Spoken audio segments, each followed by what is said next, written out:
Hello students, welcome to UP CSS Tally Prime series का lecture number 36 है।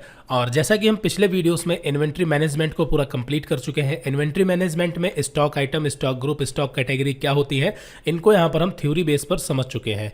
और फिर उसके बाद हमने देखा था टैक्स क्या होता है, टैक्स कितने प्रकार के होते हैं, जीएसटी क्या है, जीएसटी कितने प्रकार की होती है। तो ये सारी चीज़ें हम पिछले वीडियो में थ्योरी बेस पर पूरा कंप्लीट कर चुके हैं। अब यहाँ पर आज हम इस वीडियो में एक्सरसाइज 3 को सॉल्व करेंगे। और एक्सरसाइज 3 में यहाँ पर दो इंपॉर्टेंट एंट्री हैं। एक यहाँ पर हमने गुड्स को परचेज किया है और दूसरी यहाँ पर गुड्स को हमने सोल्ड किया है, यानी कि सेल किया है। ठीक है, तो यहाँ पर टैली प्राइम सॉफ्टवेयर में हम परचेज और सेल की एंट्री कैसे करते हैं ये पूरा समझेंगे, जिसमें हम stock item, stock group, unit of measure, godown, ये सारी चीज़ें टैली प्राइम सॉफ्टवेयर में पूरा प्रैक्टिकली क्रिएट करेंगे और फिर एंट्री को पास करेंगे। ठीक है, तो जैसा कि यहाँ पर आपको पता है कि ये एक्सरसाइज है, तो इसलिए यहाँ पर हमने बहुत ज़्यादा एंट्री नहीं दी है फर्जी की मतलब कि सैलरी दिया, रेंट दिया, खर्चे किए, ऐसी एंट्री यहाँ पर हमने नहीं दी है क्योंकि ये एक्सरसाइज है। और बाकी जैसा कि आपको पता है कि कैश स्टडी 2 जो है वो पूरा प्रोजेक्ट है जिसमें सभी तरह की आपको एंट्री वहाँ पर मिलेंगी। ठीक है, यहाँ पर एक्सरसाइज को सॉल्व करवाने का एक ही मकसद है कि आपको स्टॉक आइटम, स्टॉक ग्रुप और unit of measure, stock category, godown, ये सब कैसे क्रिएट किए जाते हैं पता चले,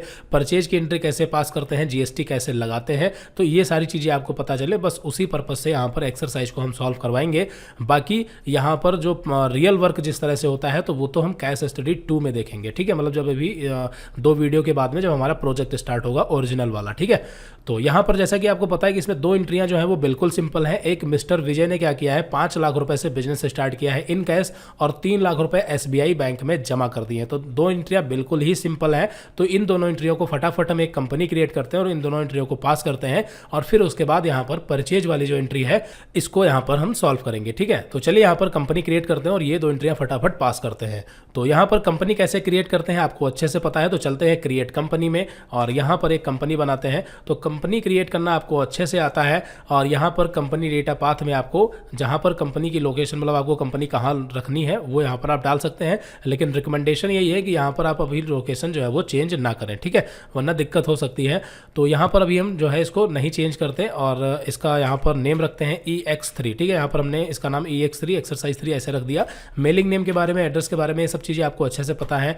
यहाँ पर स्टेट हम सेट करते हैं उत्तर प्रदेश। ठीक है, उत्तर प्रदेश और कंट्री इंडिया, बाकी चीज़ें यहाँ पर छोड़ देते हैं। फाइनेंशियल ईयर जो है इसका यहाँ पर हम रखते हैं 2020। ठीक है, इसके बारे में आपको अच्छे से पहले से पता है। यहाँ पर एक हमें कमेंट मिला था कि सर यहाँ पर बेसिक करेंसी सैम्बल या जो भी ये इन्फॉर्मेशन नीचे आ रही है ये ऑप्शन हमारे में जो है नहीं आते हैं। तो हमने बताया है, ये चीज़ हम बता चुके हैं लेकिन फिर भी बता देते हैं। यहाँ पर आपको कंपनी क्रिएट करते टाइम ही प्रेस करना है F12। ठीक है, यहाँ पर आप देख सकते हैं नीचे कॉन्फ़िगरेशन। ठीक है, उसके लिए यहाँ पर आपको F12 की प्रेस करनी है और यहाँ से जो भी ऑप्शन यहाँ पर आप ऑन या ऑफ रखना चाहते हैं वो यहाँ पर जरूरत के हिसाब से ऑन ऑफ कर सकते हैं। ठीक है, और यहाँ से जैसे ही आप यहाँ पर इस वाले ऑप्शन को यस करेंगे तो यहाँ पर आपके सामने ये सारी डिटेल आ जाएंगी। फिलहाल यहाँ पर कंपनी क्रिएट हो चुकी है, इसको हम कंट्रोल ए से एक्सेप्ट करते हैं। और जैसा कि आपको पता है कि कंपनी क्रिएट करने के बाद में यहाँ पर उस कंपनी में हम कौन कौन से फीचर यूज करना चाहते हैं वो यहाँ से हमें ऑन ऑफ करने हैं। ठीक है, तो यहाँ पर देखिए जो हमारी ट्रेडिंग ऑर्गेनाइजेशन है, यानी कि जो अभी हम बिजनेस हैंडल करने वाले हैं उसमें अकाउंटिंग भी है और इन्वेंट्री भी है। ध्यान रखना, कई लोगों के मन में अभी ये डाउट चल रहा है कि अभी यहाँ पर जो कैश स्टडी 2 है ये पूरी तरीके से इन्वेंट्री बेस्ड है। नहीं, पूरी तरीके से इन्वेंट्री बेस्ड नहीं है। पूरी तरीके से इन्वेंट्री बेस्ड कुछ नहीं होता। ठीक है, पूरी तरीके से इन्वेंट्री बेस्ड बस वही होता है जब हम एक गोडाउन से दूसरे गोडाउन में माल को ट्रांसफर करते हैं, बस वही केवल पूरा मतलब पूरी तरीके से इन्वेंट्री होती है। बाकी जितनी भी चीज़ें होती है वो सब या तो अकाउंटिंग से रिलेटेड होती हैं या फिर वो अकाउंट विद इन्वेंट्री होती हैं। क्लियर है, तो यहाँ पर जो ट्रेडिंग ऑर्गेनाइजेशन है इसमें अकाउंट प्लस इन्वेंट्री दोनों चीज़ें हैं, ध्यान रखना। ठीक है, अभी आपको सारी चीज़ें समझ आ जाएंगी जब हम उसका प्रैक्टिकल देखेंगे। तो यहाँ पर हमें क्या करना है, मेंटेन अकाउंट, इसको यस करना है। Maintain enable bill wise detail, इसे भी यस करना है। कॉस्ट सेंटर को भी हम यूज़ नहीं करेंगे और इंटरेस्ट कैलकुलेशन को भी हम बाद में देखेंगे। और मेंटेन इन्वेंट्री यहाँ पर इसे यस करना है और इंटीग्रेटेड अकाउंट विद इन्वेंट्री यहाँ पर इसे भी हमें यस करना है। ठीक है, तो यहाँ पर आपको ये 4 ऑप्शन जो है यस करने हैं, 2 अकाउंटिंग से रिलेटेड है, 2 इन्वेंट्री से रिलेटेड है और यहाँ पर आपको जीएसटी भी इनेबल कर लेना है। ठीक है, जीएसटी इनेबल कर लेंगे क्योंकि हमें इसकी जरूरत पड़ेगी। तो यहाँ पर सारे ऑप्शन जब हम यस करेंगे और फाइनली जब यहाँ पर जीएसटी को यस करेंगे और एंटर करेंगे तो आपके सामने जीएसटी डिटेल्स फिल करने के लिए पूछेगा। तो यहाँ पर जीएसटी डिटेल्स में अभी यहाँ पर इसको हम पूरा ब्लैंक छोड़ देते हैं। ब्लैंक का मतलब जो है वैसे ही छोड़ देते हैं। ठीक है, बाकी इसके बारे में हम बाद में पूरा डिटेल में समझेंगे कि ये क्या होता है। यहाँ पर सबसे पहले स्टेट हमें सेट करनी है, उत्तर प्रदेश सेट कर दिया हमने। ठीक है, आपको कोई भी स्टेट सेट कर सकते हैं।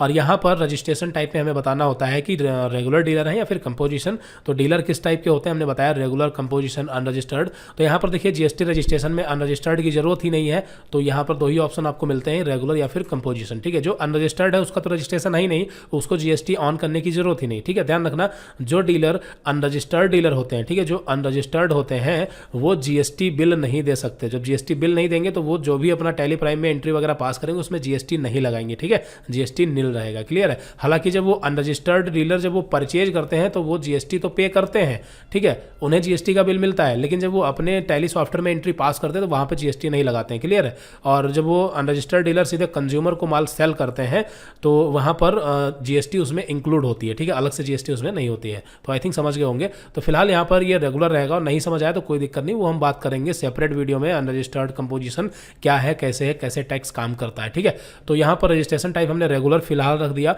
रेगुलर कौन होता है आपको पता है, जिनका टर्नओवर 1.5 करोड़ से ज़्यादा होता है एक साल का, वो रेगुलर के अंतर्गत आते हैं। और जो 20 लाख से 1.5 करोड़ के बीच में होते हैं वो कंपोजिशन होते हैं, और जो 20 लाख से नीचे होते हैं वो अनरजिस्टर्ड होते हैं। एंटर करते हैं, यहाँ पर सारी डिटेल हम ब्लैंक छोड़ देते हैं। जीएसटीएन, तो देखिए यहाँ पर जीएसटीएन क्या होता है, तो जब भी हम जीएसटी में अपना रजिस्ट्रेशन करवाते हैं तो हमें एक जीएसटी नंबर मिलता है, उसी को बोलते हैं जीएसटीएन नंबर। ठीक है, तो इसको यहाँ पर फिलहाल हम अभी ब्लैंक छोड़ देंगे, और जो कैश स्टडी 2 है वहाँ पर इन सबको हम प्रैक्टिकली पूरा देखेंगे, क्योंकि वो रियल प्रोजेक्ट होगा। और यहाँ पर इस सभी चीज़ों को फाइनली हमने एक्सेप्ट कर लिया, और यहाँ पर एक्सेप्ट करने के बाद अब इसको भी हम कंट्रोल ए से एक्सेप्ट कर लेंगे, तो यहाँ पर ये फीचर्स ऑन हो चुके हैं। क्लियर है। अब चलते हैं सीधे यहाँ पर ट्रांजेक्शन्स में और एंट्री पास करते हैं। तो देखिए अभी तक जो हमने कैश स्टडी 1 पढ़ा है तो वहाँ पर जो भी रूल्स थे वो सारे के सारे रूल्स यहाँ भी होंगे। ध्यान रखना, ऐसा नहीं है कि हम कैश स्टडी 2 पढ़ रहे हैं तो इसके लिए अलग से रूल आएंगे, नहीं, अलग से रूल नहीं आएंगे, बल्कि हम ये कहेंगे रूल एक्स्ट्रा है। ठीक है, रूल जो है कैश स्टडी 2 में एक्स्ट्रा लगेंगे, लेकिन जितने हमने पीछे पढ़े हैं जो कैश स्टडी 1 में हमने यूज़ किया है वो सारी चीज़ें यहाँ पर भी अप्लाई होंगी, प्लस यहाँ पर कुछ चीज़ें और बढ़ जाएंगी। बस इतना अंतर है कैश स्टडी 1 और 2 में, अगर हम प्रैक्टिकल की बात करें तो। ठीक है, तो यहाँ पर चलते हैं ट्रांजेक्शन्स में और वाउचर्स में। एंट्री हम यहीं से पास करते हैं, वो हमारा बिजनेस किसी भी तरह का हो। ठीक है, तो चलते हैं यहाँ पर वाउचर्स में, ट्रांजेक्शन्स में, और यहाँ पर देखिए सबसे पहले आपको क्या करना है, यहाँ पर हम कोई सिंपल सा पेमेंट वाउचर लगा देते हैं तब तक। ठीक है, अब देखिए सबसे पहली एंट्री क्या है कि बिजनेस स्टार्ट किया गया तो वाउचर आपका क्या हो जाएगा, रिसिप्ट हो जाएगा। तो रिसिप्ट वाउचर, और बिल्कुल उसी तरीके से एंट्री होगी जैसे हमने कैश स्टडी 1 में किया था। क्रेडिट में यहाँ पर कौन होंगे, मिस्टर विजय होंगे, क्योंकि विजय ने बिजनेस स्टार्ट किया है। कैपिटल अकाउंट तो लेजर बनेगा, लेजर बनाते हैं विजय का, तो विजय का लेजर बना। अंडर किसके जाएंगे, कैपिटल अकाउंट के अंडर किसके जाएंगे, कैपिटल अकाउंट। ठीक है, ये सारी चीजें तो बताने मतलब ये तो आपको अच्छे से पता है। यहाँ पर देखिए इसमें ऑप्शन एक बढ़ गया है रजिस्ट्रेशन टाइप का। ठीक है, तो इसको अभी यहाँ पर फिलहाल हम अननोन छोड़ देंगे। ठीक है, या फिर इसको हम रेगुलर कर सकते हैं, क्योंकि विजय जो है ये बिजनेस के ऑनर हैं और कैपिटल अकाउंट में जा रहे हैं, तो इनका तो रजिस्ट्रेशन ही है, ये रेगुलर डीलर है। ठीक है, तो यहाँ पर हमने रेगुलर सेट कर दिया। हालांकि रेगुलर सेट करने या ना करने का यहाँ पे कोई मतलब नहीं है। और एंटर करते हैं, यहाँ पर सेट अल्टर जीएसटी डिटेल छोड़ देते हैं और जीएसटी नंबर भी नहीं डालेंगे। एंटर करते हैं और फाइनली एक्सेप्ट करते हैं। अमाउंट कितना है, 5 लाख रुपए। ठीक है, 5 लाख, और यहाँ पर एंटर करते हैं। डेबिट में आपका हो जाएगा कैश, क्योंकि यहाँ पर बिजनेस स्टार्ट किया गया, और एक्सेप्ट। अगली एंट्री में क्या हुआ है, 3 लाख रुपए बैंक में जमा किया गया, तो वाउचर कंट्रैक्ट क्रेडिट में यहाँ पर आपका कैश हो जाएगा 3 लाख रुपए, और एंटर करेंगे। डेबिट में यहाँ पर लेजर बनेगा आपका एसबीआई बैंक का। ठीक है, एसबीआई बैंक, और यहाँ पर ये अंडर किसके जाएगा, बैंक अकाउंट के। ठीक है, अंडर किसके गया, बैंक अकाउंट, और इसको भी यहाँ पर हम एक्सेप्ट कर लेते हैं। तो ये एंट्री भी जो है वो कंप्लीट हो गई। ठीक है, एक्सेप्ट कर लिया। तो ये 2 क्वेश्चन आपके आराम से हो गए, जो कि आपको समझ में भी आ गए होंगे। इसमें समझने वाली कोई बात ही नहीं थी, ये सब आपको पहले से पता था। अब यहाँ पर हम बात करते हैं क्वेश्चन नंबर 3, जिसमें मिस्टर विजय ने क्या किया है, परचेज किया है फॉलोइंग आइटम। यहाँ पर फॉलोइंग आइटम परचेज किए हैं किससे, बंसल कंप्यूटर से, ऑन क्रेडिट यानी कि उधार खरीदे हैं। ध्यान देना, बंसल कंप्यूटर से यहाँ पर ऑन क्रेडिट यानी कि उधार खरीदा है।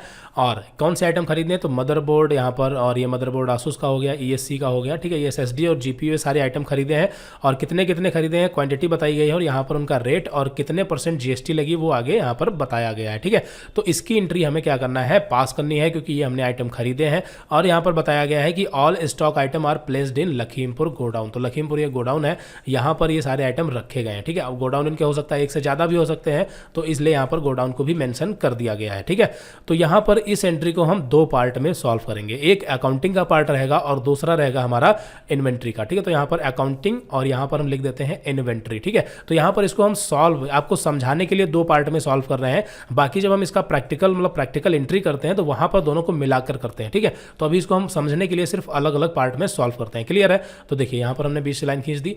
अब अकाउंटिंग का पार्ट क्या रहेगा, तो इसको समझने के लिए हमने यहाँ पर क्या किया है, इस क्वेश्चन में माल को खरीदा है, ठीक है, यानी कि परचेज किया है। तो जब भी हम माल को खरीदते हैं तो वो हमारा परचेज कहलाता है, ठीक है। क्या कहलाता है, परचेज। जैसे अभी तक आपको याद होगा कि हम कंप्यूटर वगैरह खरीदते थे, तो कंप्यूटर जो खरीदते थे तो वो मतलब परचेज वाउचर में थोड़ी करते थे, उसकी एंट्री हम डेबिट में कर देते थे कंप्यूटर को, और क्रेडिट में मान लेते हैं कैश कर दिया, वाउचर कर देते थे पेमेंट को। कंप्यूटर कहाँ गया, फिक्स्ड असेट्स में, क्योंकि वो स्थायी संपत्ति होती थी। तो ये जो कंप्यूटर था वैसे तो आइटम हम कह सकते हैं, लेकिन ये आइटम नहीं होता था, ठीक है। इसका हम सीधे लेजर बनाते थे। ये जो कंप्यूटर था ये वैसे तो गुड्स या फिर आइटम कह सकते हैं, लेकिन जब हम फिक्स्ड असेट्स में इसको रखते हैं तो ये गुड्स नहीं माना जाता, आइटम नहीं कहलाता है, ये लेजर यानी कि अकाउंट कहलाता है। ध्यान रखना इस बात का। तो ये computer, cellphone, AC, table fan जो भी हमने परचेज किया ये सब फिक्स्ड असेट्स होते हैं, तो ये क्या कहलाते हैं, अकाउंट, मतलब अकाउंटिंग से रिलेटेड होते हैं। इसमें कहीं भी इन्वेंट्री या स्टॉक आइटम ये नहीं माने जाते। लेकिन ये जो आइटम है, जो यहाँ पर आप देख सकते हैं मदरबोर्ड आसूस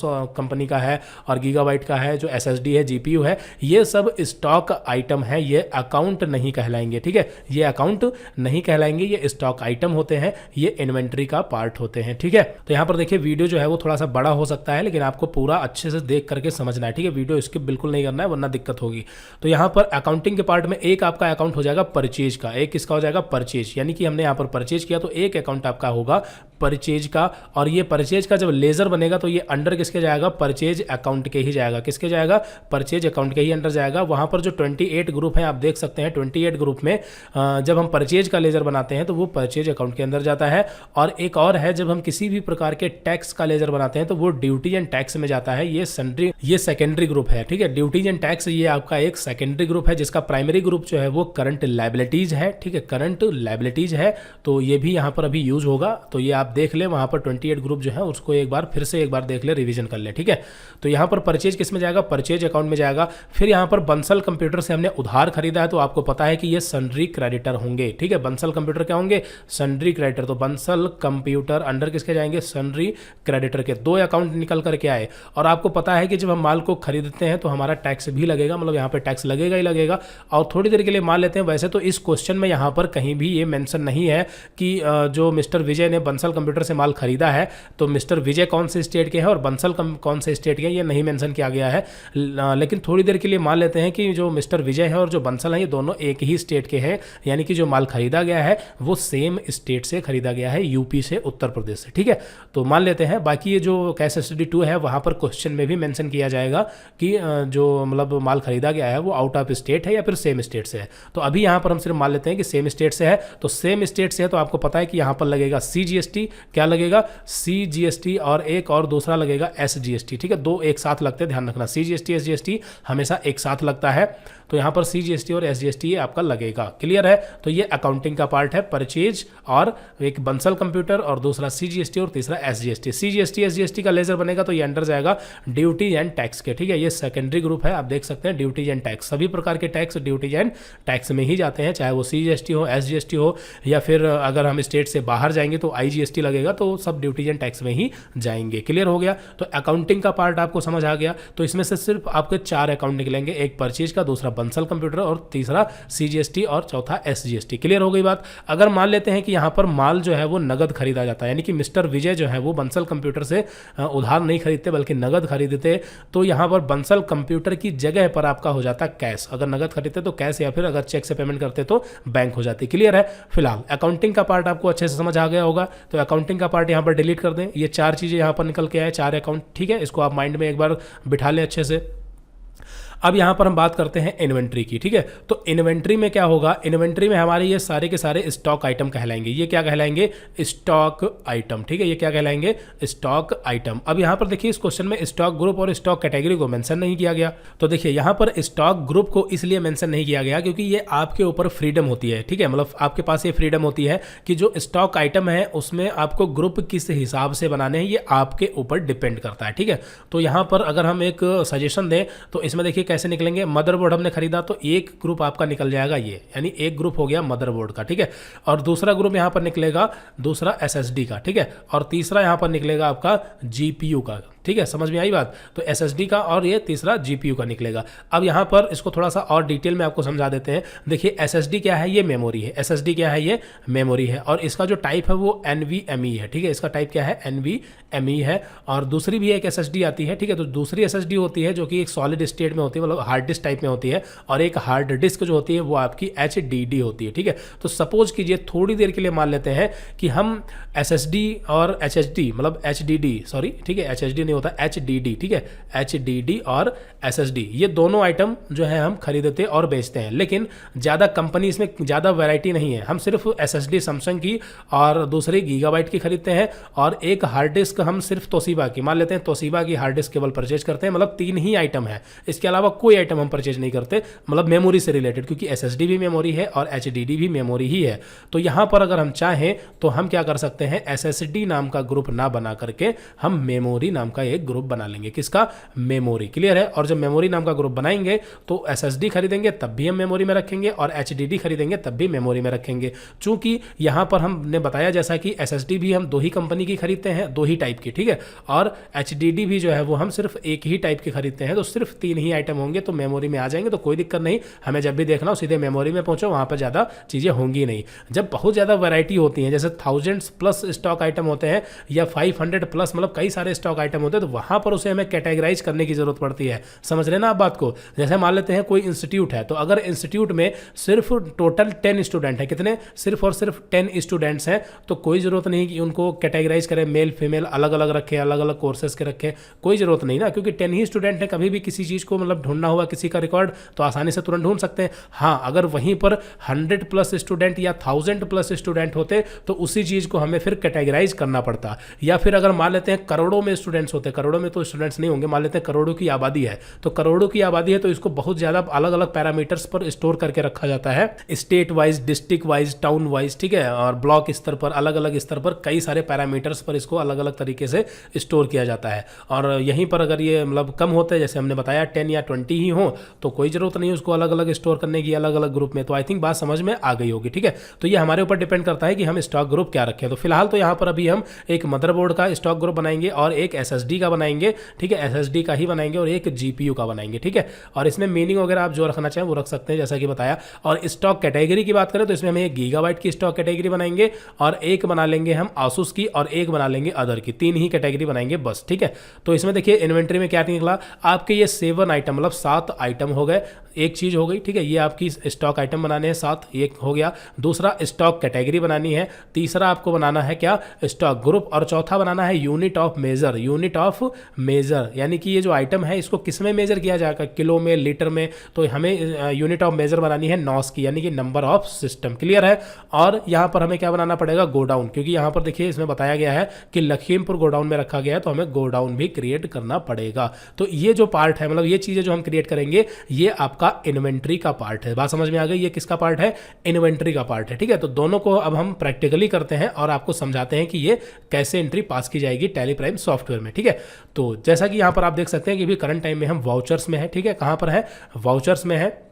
और यहाँ पर आपको थोड़ा सा पहले ये समझा देते हैं कि परचेज वाउचर का इंटरफेस कैसा है। जैसे आपको पता है कंट्रा वाउचर का इंटरफेस सिंपल है, यहाँ पर वाउचर नंबर दिया गया है, पर्टिकुलर्स में आप क्रेडिट और डेबिट सेट करते हैं, सामने अमाउंट डालते हैं और ऊपर यहाँ पर डेट होती है। आपको पता है ना, इसके पीछे डेट है, ठीक है। जैसे यहाँ पर अभी हम कैश सेलेक्ट कर लेते हैं तो देखिए यहाँ पर अमाउंट वगैरह डालते हैं, डेबिट क्रेडिट हो गया, वाउचर नंबर हो गया और ये डेट हो गई। तो ये वाउचर का यानी कंट्रा, पेमेंट, रिसिप्ट और जनरल लगभग सभी का ये इंटरफेस है। लेकिन परचेज वाउचर का इंटरफेस अलग है, ठीक है। कैसे, देखिए यहाँ पर लगाते हैं, परचेज वाउचर सेट करते हैं। तो जैसा कि आपको पता है कि इस एंट्री में आपका वाउचर कौन सा होगा, परचेज वाउचर ही होगा, ठीक है। तो यहां पर हम आते हैं और सेट करते हैं परचेज वाउचर। तो F9 प्रेस किया और वाउचर आपका लग गया परचेज, ठीक है। तो यहां पर परचेज वाउचर में अभी जो भी आपके सामने इंटरफेस आ रहा है, तो ये जो कैश आ रहा है इसे हटा देते हैं हम या फिर रहने देते हैं, कोई फर्क नहीं पड़ता। तो देखिए यहाँ पर कैश जो है वो हमने हटा दिया है और यहाँ पर ये फिर से कैश आ गया। तो देखिए क्या होता है कि जब हम डायरेक्टली यहाँ पर क्लिक कर देते हैं माउस से, इस वजह से वो ऑटोमेटिक सेलेक्ट कर लेता है, ठीक है। कोई दिक्कत नहीं, पड़ा रहने देते हैं। तो यहाँ पर अभी करंट टाइम में ये इंटरफेस है आपके सामने परचेज परचेज वाउचर का। और हो सकता है कि आप में ये ऐसा इंटरफेस ना आ रहा हो, तो कोई दिक्कत नहीं, अभी हम तीनों इंटरफेस के बारे में बात करेंगे। इसके 3 इंटरफेस होते हैं परचेज वाउचर के, ठीक है। यहाँ पर आप चेंज मोड से चेंज कर सकते हैं। देखिए चेंज मोड में चलते हैं। चेंज मोड में यहाँ पर एक है आपका आइटम इनवॉइस, दूसरा है अकाउंटिंग इनवॉइस और तीसरा है यहाँ पर एज वाउचर, ठीक है। तो ये क्या होते हैं समझते हैं। देखिए यहाँ पर आइटम इनवॉइस को हम तभी सेलेक्ट करते हैं, आइटम इनवॉइस मोड हम तब सेलेक्ट करते हैं जब हमें इनवॉइस को जनरेट करने की जरूरत होती है, ठीक है। इनवॉइस को जनरेट करने का मतलब क्या होता है कि अगर हम प्रॉपर एक इनवॉइस बनाना चाहते हैं जो कि प्रिंट आउट हो, तो हम आइटम इनवॉइस का इस्तेमाल करते हैं और ज़्यादातर एंट्री आइटम इनवॉइस पर ही की जाती है। क्लियर है। जो मतलब परचेज और सेल से रिलेटेड होती है, ध्यान रखना, परचेज और सेल से रिलेटेड ही एंट्री परचेज या सेल वाउचर में जाएंगी। और आपका वाउचर जो है वो परचेज हो या फिर सेल हो, ऑप्शन ये आपको तीनों मिलेंगे। जो लिस्ट ऑफ मोड दिया गया है इसमें तीनों ऑप्शन आपको मिलेंगे, परचेज वाउचर और सेल्स वाउचर दोनों में, ठीक है। तो यहाँ पर आइटम इनवॉइस पे हम ज़्यादातर एंट्री करते हैं। लेकिन अकाउंटिंग इनवॉइस क्या होता है? देखिए अकाउंटिंग इनवॉइस ऐसा कोई इनवॉइस जहाँ पर सिर्फ अकाउंटिंग का ही पार्ट हो, इन्वेंट्री ना हो, ठीक है, तो वो हम अकाउंटिंग इनवॉइस पर करते हैं, ठीक है, जो कि सर्विस से रिलेटेड है, मतलब ये सर्विस ऑर्गेनाइजेशन से रिलेटेड है, ठीक है। तो यहाँ पर अकाउंटिंग इनवॉइस को तो हम यूज़ करेंगे ही नहीं। और तीसरा यहाँ पर है एज वाउचर, ठीक है। तो एज वाउचर का भी इस्तेमाल हम कभी कभार कर सकते हैं इन्वेंट्री बेस्ड एंट्री करने पर ही, मतलब इन्वेंट्री वाली एंट्री में भी हम एज वाउचर का इस्तेमाल कर सकते हैं। लेकिन इसमें क्या होता है, इसमें यहाँ पर आपको जो है बिल वो जनरेट करके नहीं देगा, ठीक है, मतलब बिल जनरेट करके नहीं देगा, जो कि यहाँ पर आप नहीं कर सकते। तो इसलिए एज वाउचर में एंट्री हम तभी करते हैं जब हमें बिल प्रिंट आउट ना करना हो, सिर्फ रिकॉर्ड के लिए हमें टैली में एंट्री करनी हो, तब एज वाउचर का इस्तेमाल करते हैं। और इन दोनों को हम जो है देख लेंगे पूरा प्रैक्टिकली, ठीक है। तो फिलहाल अभी यहाँ पर हम सेट करते हैं आइटम इनवॉइस। तो यहाँ पर जैसे ही आप आइटम इनवॉइस सेलेक्ट करेंगे चेंज मोड में जाकर के आइटम इनवॉइस, तो आपके सामने ये सारी चीज़ें जो है वो आ जाएंगी। और इसमें अभी भी एक ऑप्शन यहाँ पर देखिए परचेज लेजर, अगर ये भी आपके सामने अभी भी नहीं आ रहा है, तो उसके लिए यहीं पर परचेज वाउचर में आपको यहाँ पर F12 यानी कि कॉन्फ़िगरेशन में जाना है, F12 की प्रेस करनी है। और इसमें यहाँ पर आपको एक ऑप्शन मिलेगा यूज कॉमन लेजर का, यहाँ पर देख लेते हैं कहाँ पर है। देखिए यहाँ पर है select common ledger account for item allocation, ठीक है। तो इस ऑप्शन को यहाँ पर आप यस करेंगे तो यहाँ पर आपके सामने ये जो यहाँ पर परचेज लेजर में सामने दिख रहा है, ये आपको मिल जाएगा, ठीक है। तो ये चीज़ होती है, अभी इनके बारे में हम बात करेंगे कि ये क्या है, ठीक है। तो फिलहाल यहाँ पर 1 मिनट हम F12 की प्रेस करते हैं और आपको दिखा देते हैं कि करंट टाइम में हमारे यहाँ पर मतलब टैली में कौन कौन से ऑप्शन ऑन या ऑफ है। इसको आप आराम से एक बार देख लें ताकि कोई दिक्कत ना हो, ठीक है। तो करंट टाइम में यहाँ पर हमारे सामने यहाँ पर एक प्रोवाइड सप्लायर डिटेल, ये ऑप्शन यस है, और यहाँ पर ये वाला ऑन है और ये वाला ऑन है, और यहाँ पर नेगेटिव बैलेंस दिखाए इसलिए यहाँ पर इसको भी हमने ऑन किया है, ये भी ऑन है, ठीक है। और skip the date field during voucher creation, ये भी यहाँ पर ऑन है। तो ये आप देख लें यहाँ पर कौन कौन से ऑप्शन ऑन है। यहाँ पर मॉडिफाइड टैक्स रेट डिटेल, यहाँ पर ये भी जो है वो ऑन है, यस किया गया है। तो ये सारे ऑप्शन जो है वो आप देख लें एक बार। और यहाँ पर कुछ और भी है नीचे, यहाँ पर पढ़ देते हैं। देखिए नीचे आते हैं, देखिए यहाँ पर बाकी चीज़ें जो है वो नीचे की नो है, ठीक है। तो ये ऑप्शन है यहाँ पर हमने आपको दिखा दिया कौन कौन से ऑन है, ठीक है। अभी इन्हीं की जरूरत हमें पढ़ने वाली है, क्लियर है। तो यहाँ पर आपके सामने ये सारा इंटरफेस जो दिख रहा है अभी करंट टाइम में आपने भी सेट कर लिया होगा, ठीक है। तो ये इंटरफेस सेट करने के बाद यहाँ पर हमें सबसे पहले इंटरफेस इसका समझाते हैं आपको। देखिए सबसे पहले यहाँ पर है वाउचर नंबर, ठीक है। तो अभी जो कि वाउचर नंबर 1 दिखा रहा है क्योंकि अभी एंट्री पास ही नहीं की गई, हमने कोई भी एंट्री पास नहीं की है। और वाउचर नंबर जैसे दूसरी एंट्री होगी, तीसरी एंट्री होगी, तो ये वाउचर नंबर जो है 1 2 3 ऐसे बढ़ता रहेगा, ठीक है। और बाकी अगर आप मैनुअली चाहते हैं तो यहाँ पर वाउचर नंबर चेंज भी कर सकते हैं। चेंज का मतलब ये अभी नहीं चेंज कर सकते, बल्कि दूसरे ऑप्शन से आप इसको बदल सकते हैं ताकि ये ऑटोमेटिक जो है अगर जैसे मान लेते हैं आप वाउचर नंबर 50 से स्टार्ट करना चाहते हैं, 100 से स्टार्ट करना चाहते हैं, तो वो भी आप कर सकते हैं। उसके बारे में हम देखेंगे कभी। और फिर उसके बाद यहाँ पर आपको पता है डेट चेंज कर सकते हैं, यहाँ से आप डेट चेंज करेंगे। और यहाँ से supplier invoice number, supplier invoice number, supplier कौन होते हैं? तो देखिए यहाँ पर हम परचेज वाउचर पर एंट्री कर रहे हैं, यानी कि हमने क्या किया है, गुड्स को परचेज किया है, माल को खरीदा है, ठीक है। तो अगर हमने गुड्स को परचेज किया है तो जाहिर सी बात है कि जिससे हमने परचेज किया है उसने भी हमको एक बिल दिया होगा, सप्लायर ने एक बिल दिया होगा, ठीक है।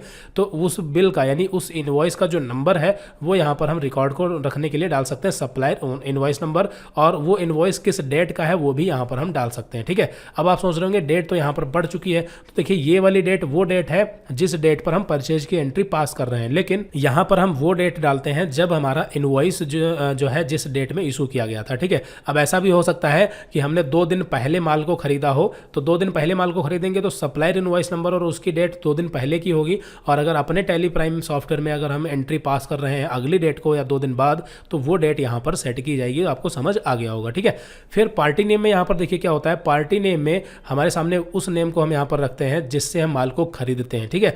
अब अगर उधार खरीद रहे हैं तो यानी बंसल कंप्यूटर पार्टी नेम में आ जाएंगे, और नगद खरीद रहे हैं तो पार्टी नेम में कैश या फिर बैंक आ जाएगी, अगर चेक वगैरह से पेमेंट कर रहे हैं तो पार्टी नेम में कोई कंफ्यूजन नहीं। पार्टी नेम में क्या होगा, आपका अकाउंटिंग से रिलेटेड, मतलब पार्टी नेम में पार्टी रहेगी सामने वाली जो भी है, ठीक है। ये सारी चीजें आपको सेल्स वाउचर में भी मिलने वाली हैं, ठीक है। पार्टी नेम हो गया, परचेज लेजर हो गया, ये सब आपको कहाँ मिलेगा, सेल्स में भी मिलेगा, ठीक है। तो यहाँ पर आप अच्छे से समझ लें तो सेल्स में दिक्कत नहीं होगी। तो यहाँ पर पार्टी नेम में हमने बता दिया क्या होंगे, बंसल कंप्यूटर होंगे।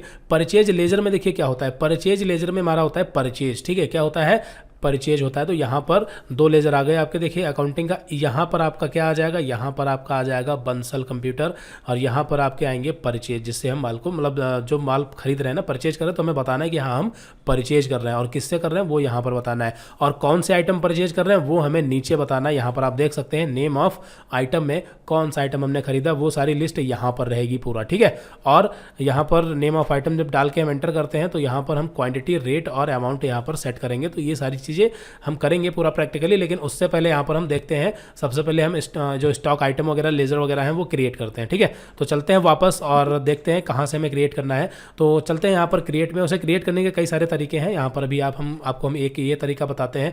हमें चलना है क्रिएट में, सारी चीज़ें क्रिएट से ही क्रिएट की जाएंगी। तो क्रिएट में चलते हैं, और अभी करंट टाइम में हमें क्रिएट करना है। सबसे पहले यहाँ पर हम क्रिएट कर लेते हैं स्टॉक कैटेगरी। क्या क्रिएट करते हैं, स्टॉक कैटेगरी क्रिएट कर लेते हैं। स्टॉक कैटेगरी यहाँ पर हम क्रिएट करते हैं गीगाबाइट की, ठीक है। कौन सी, गीगाबाइट, क्योंकि यहाँ पर ये हम कंपनी नेम को जो है, मतलब कंपनी का जो नाम है उसी को स्टॉक कैटेगरी रखेंगे।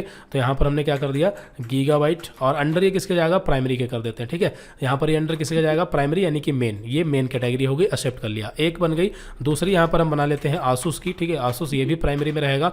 और तीसरी यहाँ पर हम बना लेते हैं अदर की। तो ये 3 स्टॉक कैटेगरी हमने बना ली। बनाई कैसे, बिल्कुल सिंपल था, आपको सीधे जाना है क्रिएट में, और यहाँ पर आपको स्टॉक कैटेगरी में चले जाना है। और अगर आपके सामने स्टॉक कैटेगरी ऑप्शन नहीं आ रहा है तो आप तुरंत समझ जाइए कि जब आपने कंपनी क्रिएट की थी तो वहां पर जब आपके सामने ये वाले ऑप्शन आए थे, यानी कि ये ऑप्शन आप बाद में भी जो है इसको ला सकते हैं, उसके लिए आपको F11 प्रेस करना है, ठीक है। क्या प्रेस करना है, F11, जिससे क्या होगा कि फीचर्स आपके सामने होंगे, और इन फीचर्स में आपको यहाँ पर maintain inventory and integrated with account inventory, ये ऑप्शन आपको ऑन करने हैं, तभी आपके सामने स्टॉक आइटम, स्टॉक ग्रुप, ये सब ऑप्शन आएंगे, क्योंकि ये इन्वेंट्री से ही रिलेटेड है, ठीक है। तो ध्यान रखना सारी चीजें स्टेप बाय स्टेप।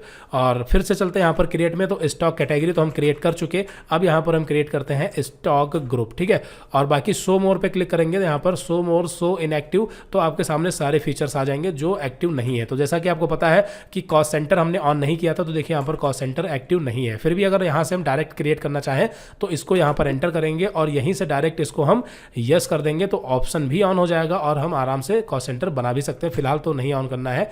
तो यहाँ पर हम वापस चलते हैं, हमें बनाना है स्टॉक ग्रुप। तो स्टॉक ग्रुप में चलते हैं, एक बनाते हैं मदरबोर्ड का, मदर और बी, यहाँ पर हमने शॉर्ट में बी कर दिया, ठीक है, मदर बोर्ड यानी कि मदर बी।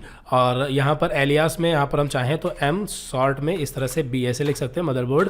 अंडर ये किसके जाएगा, तो देखिए ये ग्रुप है, तो ग्रुप ये भी हम इसको अंडर प्राइमरी के ही रखेंगे, ठीक है। ये स्टॉक ग्रुप क्रिएशन अंडर किसके जाएगा, प्राइमरी के। बाकी इसके बारे में हम बात करेंगे। अगर हम चाहें तो किसी ग्रुप को भी जो है किसी दूसरे ग्रुप में रख सकते हैं। कैसे, तो इसको आप इस तरीके से समझ सकते हैं। जैसे मान लेते हैं मेमोरी, ठीक है, हमने क्या बनाया, एक मेमोरी नाम का ग्रुप बनाया। तो मेमोरी नाम का जो ग्रुप बनाया इसको हमने कर दिया प्राइमरी के अंडर, प्राइमरी यानी मेन बना दिया।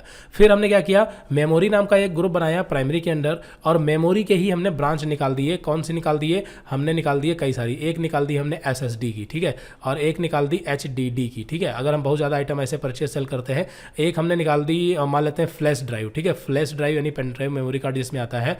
और CD DVD कर दी यानी कि ऑप्टिकल डिस्क कर दी, OD या ऑप्टिकल डिस्क ऐसे करके। तो ये चारों ग्रुप है। ये जो आपका मेमोरी है ये आपका प्राइमरी ग्रुप है, और ये जो SSD और HDD और FD है, मतलब ये भी क्या है आपके, ये भी जो है वो ग्रुप ही है, लेकिन ये सेकेंडरी ग्रुप है। जब हम SSD या HDD को बनाएंगे तो हम किसी के अंडर रखेंगे, मेमोरी के अंडर रखेंगे। क्लियर है। और SSD में जब हम प्रॉपर कोई NVMe मतलब NVMe या सैमसंग की या ऐसी कोई SSD खरीदेंगे तो वो हमारा क्या होगा, स्टॉक आइटम। तो जब हम इस स्टॉक आइटम को क्रिएट करेंगे तो उसको रखेंगे मतलब SSD में, और SSD कहाँ रहेगा, मेमोरी में। और इसी तरह से HDD और ये सब पूरा। तो यहाँ पर कभी अगर हमें देखना हो कि टोटल मेमोरी हमारे पास कितनी है तो सीधे मेमोरी प्राइमरी ग्रुप को पकड़ेंगे और सारी चीज़ें हमें पता चल जाएंगी। तो ये चीज़ होती है। तो ये आपको धीरे धीरे सारी चीज़ें आपको समझ आ जाएंगी, कंफ्यूज बिल्कुल ना हो। और यहाँ पर अंडर ये अभी फिलहाल तो इसको हम प्राइमरी के रखते हैं, एंटर करते हैं। और यहाँ पर ये should quantity of item be added, तो यहाँ पर इसको नो रखेंगे। इनके बारे में हम समझेंगे कि यह है ये सेट अल्टर GST डिटेल, यहाँ पर इसको भी हम नो रखेंगे क्योंकि यहाँ पर GST डिटेल ये बता रहा है कि हमें ग्रुप वाइज डालनी है, तो नहीं, हमें आइटम वाइज GST यहाँ पर लगानी है, ग्रुप वाइज नहीं लगानी है। एंटर करते हैं और एक्सेप्ट करते हैं। ठीक है, तो एक बना लिया। दूसरा यहाँ पर हम बना लेते हैं SSD का हो गया, ये भी अंडर प्राइमरी के जाएगा। एंटर किया। ये अभी हम करंट टाइम में स्टॉक ग्रुप बना रहे, ध्यान रखना। तीसरा यहाँ पर ग्रुप कौन सा बनेगा, एक हो गया आपका तीसरा बनेगा GPU का। ठीक है, GPU, और एंटर करते हैं, ये भी प्राइमरी के। तो ये स्टॉक ग्रुप बन गया, स्टॉक आइटम बन गया, स्टॉक ग्रुप बन गया, सॉरी स्टॉक ग्रुप और स्टॉक कैटेगरी बन गया। अब स्टॉक आइटम बनाते हैं, लेकिन उससे पहले हमें बनाना है यूनिट। क्या बनाना है, यूनिट। ठीक है, यूनिट ऑफ मेजर। ठीक है, तो यूनिट में चलते हैं और यहाँ पर सैम्बल में यहाँ पर हम रखेंगे नॉस। ठीक है, क्या रखेंगे, नॉस, यानी कि number of system, NOS। Formal name में यहाँ पर हम नंबर लिखेंगे। ठीक है, नंबर लिखेंगे और यहाँ पर हमें सेट करना है कि क्या है, ये नॉस है तो यहाँ पर नॉस सेलेक्ट कर लेंगे। और अभी ये करंट टाइम में अगर ये सारे ऑप्शन आपके सामने नहीं आ रहे हैं तो आपको यहीं पर F12 की प्रेस करनी है और यहाँ से आप ऑप्शन देख लें कौन कौन से ऑन है, कौन कौन से ऑफ है। ठीक है, तो सारे ऑप्शन यहाँ से आप यस कर लें और एंटर करेंगे तो ये ऑप्शन आपको मिल जाएंगे। ठीक है, तो यहाँ पर हमें क्या करना है, नॉस यानी कि नंबर सेलेक्ट कर लेना है। क्लियर है, बात समझ आ गई। यहाँ पर NOS प्रेस करेंगे तो ये आपके सामने आ जाएगा। ठीक है, तो नॉस नंबर सेलेक्ट कर लेंगे। यूनिट क्वांटिटी कोड होता है एक्चुअली ये। ठीक है, तो जैसे किलोग्राम का KG होता है, नंबर्स का नॉस होता है। क्लियर है, तो यहाँ पर जो सैम्बल में हमने लिखा है, तो सैम्बल में यहाँ कोई जरूरी नहीं कि हम नॉस लिखें, हम कुछ भी लिख सकते हैं, लेकिन जो लिखेंगे वो दिखाई देगा। जैसे हम एक पैकेट हमने खरीदा तो पैकेट के आगे PCS होता है, 1 किलो खरीदा तो 1 के आगे मतलब KG होता है, यानी किलोग्राम होता है। इसी तरह से अगर 5 मदरबोर्ड खरीदेंगे तो 5 नॉस रहेगा। क्या रहेगा, 5 नॉस, इस तरह से लिख के आएगा। तो वो चीज़ यहाँ पर आप डाल सकते हैं। और यहाँ पर लास्ट में आपका है नंबर ऑफ डेसिमल प्लेसेस, तो नंबर ऑफ डेसिमल प्लेस में यहाँ पर हम 0 रखेंगे। क्यों रखेंगे, क्योंकि यहाँ पर जो नॉस होता है यानी कि ये पूरा इंटीजर पार्ट होता है, मतलब होल नंबर होता है, पॉइंट में नहीं हो सकता। क्यों नहीं हो सकता, क्योंकि जैसे मदरबोर्ड आपने खरीदे तो मदरबोर्ड हमने खरीदे 2, क्या हम 2.5 यानी 2.5 मदरबोर्ड खरीद सकते हैं, नहीं ना। तो यानी कि डेसिमल नंबर की इसमें कोई बात ही नहीं है। हाँ, अगर किलोग्राम वाली यूनिट होगी तो उसमें पॉइंट हो सकता है कि 1.5 किलो खरीदा या 1.5 लीटर है। ठीक है, ऐसा करके कुछ, लेकिन यहाँ पर अभी नहीं है तो इसलिए इसको 0 रखेंगे और एंटर करके इसको हम एक्सेप्ट कर लेंगे। तो ये यूनिट हमारी बन गई। तो यूनिट हमें एक ही बनानी है क्योंकि यही एक यूनिट सभी आइटम पर वर्क करेगी। क्लियर हो गया, तो स्टॉक ग्रुप बना लिया, स्टॉक कैटेगरी बना ली, यूनिट बना ली। अब हमें लोकेशन बनानी है। लोकेशन का मतलब गोडाउन। ठीक है, तो यहाँ पर हम लोकेशन में चलते हैं और गोडाउन क्रिएट करते हैं। तो यहाँ पर हम जब क्रिएट करेंगे तो उसे क्रिएट न्यू पे क्लिक करना है और यहाँ पर हमें गोडाउन बना लेना है। तो यहाँ पर हम गोडाउन बना लेते हैं LMP नाम का। ठीक है, लखीमपुर यानी LMP का गोडाउन बना लिया और एक्सेप्ट कर लिया। तो बस गोडाउन में केवल नाम डाल के, मतलब यही लोकेशन से हम गोडाउन क्रिएट करते हैं, ध्यान रखना।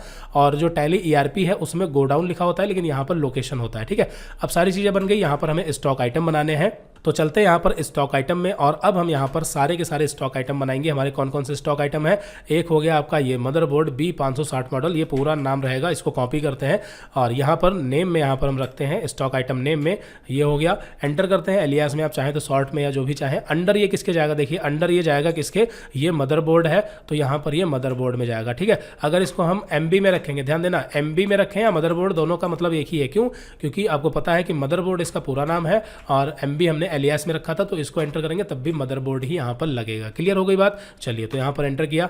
यहाँ पर यूनिट हमें बतानी है नॉस। यहाँ पर ध्यान रखना, कोई मिस्टेक नहीं करनी है। यहाँ पर हमने यूनिट बता दी नॉस, नंबर ऑफ सिस्टम। क्लियर है। अब यहाँ पर आपका आता है GST का पार्ट, जो कि सबसे इंपॉर्टेंट है, स्टैट्यूटरी डिटेल्स, यानी कि यहाँ पर हमें GST से रिलेटेड इंफॉर्मेशन देनी होती है। ठीक है, तो इसको आप ध्यान से समझें। अभी तक हमने क्या क्या क्रिएट किया है ये आप देख सकते हैं और वीडियो रिपीट कर सकते हैं अगर कोई कंफ्यूजन है। अब यहाँ पर आगे क्या होगा, इसमें देखिए GST किस तरह से लगती है। GST जो है वो आइटम वाइज लगती है। ध्यान देना, ये जो मदरबोर्ड गीगाबाइट B560 मॉडल है, आप इंडिया में कहीं भी चले जाएं, ठीक है, पूरे मतलब किसी भी स्टेट में चले जाएं, तो अगर ये मदरबोर्ड B560 मॉडल, इस पर अगर मान लेते हैं 18% की GST लग रही है, तो पूरे इंडिया में हर स्टेट में 18% ही GST लगेगी, क्योंकि आपको पता है GST 1 नेशन 1 टैक्स 1 मार्केट। ठीक है, तो इससे क्या होता है कि हम यहाँ पर आइटम वाइज GST लगाएंगे। क्लियर है, यानी कि जब हम आइटम को क्रिएट करेंगे तो तभी हम बता देंगे कि इस आइटम पर कितनी जीएसटी लग रही है, मतलब कितने % लग रही है। ठीक है, हाँ ये हो सकता है कि अगर आप यूपी से मदरबोर्ड खरीदे यही सेम तो आपको थोड़ा सस्ता या महंगा मिले, दूसरी स्टेट से थोड़ा सस्ता या महंगा मिले, वो अलग बात है। लेकिन जीएसटी का जो परसेंटेज होगा, मतलब अगर 18% लग रहा है तो 18% ही लगेगा। ठीक है, तो इसलिए यहां पर हम क्या करते हैं कि यहां पर हम आइटम वाइज जीएसटी लगाते हैं। ठीक है, आइटम वाइज जीएसटी यानी जब आइटम क्रिएट करते हैं उसी टाइम यहां पर जीएसटी डिटेल हम सेट कर देते हैं और बता देते हैं कि इस पर कितनी जीएसटी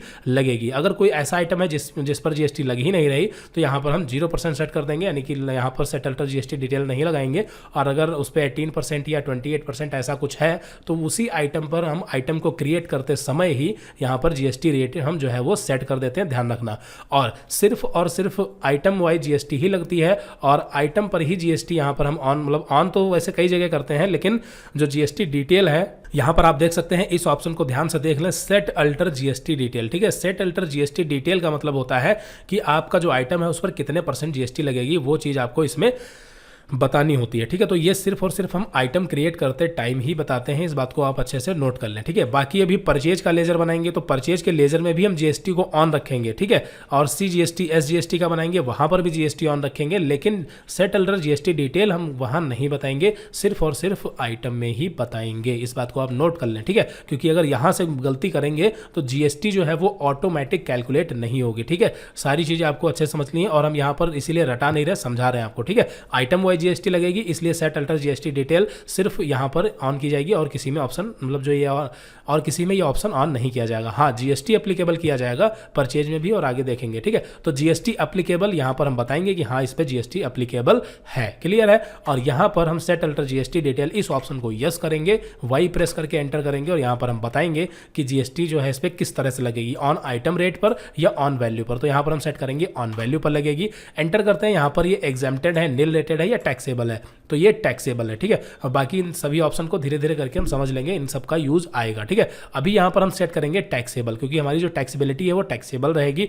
इंटीग्रेटेड टैक्स यानी कि कितना टैक्स लगेगा, तो इस पर लगेगा 18%। वहां पर आपको हमने दिखाया था ना कितना लगेगा, 18%। देखिए सभी आइटम पर 18% ही है। ठीक है, क्योंकि ये कंप्यूटर से रिलेटेड है तो इन सभी पार्ट्स पर 18% ही लगता है। तो यहां पर हमने सेट किया 18% और एंटर करेंगे और फिर फाइनली यहां पर सेस, ये भी एक प्रकार का टैक्स होता है, तो सेस मतलब ये अदर चार्ज होता है। तो अगर ऐसा सेस वगैरह भी कुछ लग रहा है तो वो भी डालेंगे, फिलहाल तो नहीं लग रहा, तो यहाँ पर इसको हम एक्सेप्ट कर लेंगे। यहाँ पर आप ध्यान से देख लें क्या क्या हमने किया है और यहाँ पर इसको हमने एक्सेप्ट कर लिया। फिर हमें बताना टाइप ऑफ सप्लाई क्या है, गुड्स है या फिर सर्विस। तो यहाँ पर हम बता देंगे कि ये सर्विस है, सॉरी गुड्स है। ठीक है, क्या है, गुड्स है। फिर रेट ऑफ ड्यूटी, तो यहाँ पर रेट ऑफ ड्यूटी यहाँ पर कुछ नहीं, इसको हम ब्लैंक छोड़ देंगे, 0 रहेगा। ठीक है, फिर यहाँ पर इसका ओपनिंग बैलेंस, तो देखिए ओपनिंग बैलेंस इस आइटम का कुछ भी नहीं है क्योंकि हमने नया नया बिजनेस स्टार्ट किया है। तो यहाँ पर इसका ओपनिंग बैलेंस जो है वो हम छोड़ देंगे, एंटर करेंगे और ये हमारा एक आइटम इस तरह से बन गया। इसी तरह से यहाँ पर सारे आइटम जो है वो क्रिएट होंगे। यहाँ पर दूसरा आइटम, इसको भी हम कॉपी करते हैं और यहाँ पर दूसरा आइटम बनाते हैं, लेकिन ये मदरबोर्ड आसूस कंपनी का है तो अंडर ये मदरबोर्ड के ही जाएगा, लेकिन यहाँ पर यूनिट इसकी जो है नॉस रहेगी और इसमें आई थिंक कैटेगरी वाला ऑप्शन नहीं आ रहा। तो यहाँ पर हम F12 बटन प्रेस करते हैं और यहाँ पर हम स्टॉक कैटेगरी को यस करते हैं। ठीक है, ध्यान रखना, देखिए यहाँ पर F12 हमने प्रेस किया और वाई बटन प्रेस करके स्टॉक कैटेगरी को यहाँ पर हमने यस किया और एक्सेप्ट किया।